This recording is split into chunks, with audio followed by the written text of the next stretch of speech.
আমাদের স্যারে বিকশিত ভারত প্রজেক্ট বানানোর কথা বলেছেন, তাই আমরা একটি অটোমেটিক ডাস্টবিন তৈরি করেছি। এটির মধ্যে দুইটি ভাগ আছে, একটি শুকনো এবং একটি ভিজ।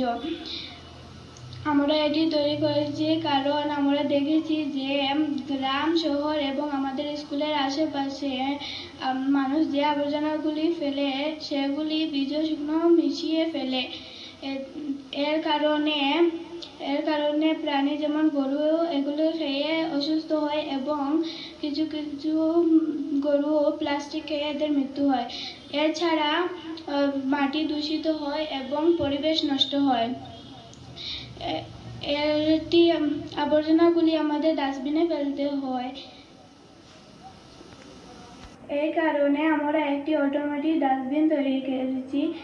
এটা নিজে বুঝে নিয়ে কোনটা ভিজা আর কোনটা শুকনো। এখন আমি দেখিয়ে দিচ্ছি। এখন আমি একটি আলু নিলাম, এখন এটা রাখলাম। এখন সেন্সর এটা নিজে বুঝে ফেলে দেবে।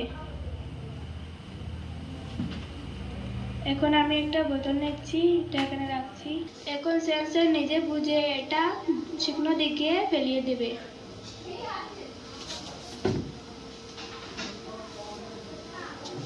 এইভাবে ডাস্টবিনের সাহায্যে আমরা আবর্জনাগুলি পৃথক করে পরিবেশ পরিষ্কার করে রাখতে পারি।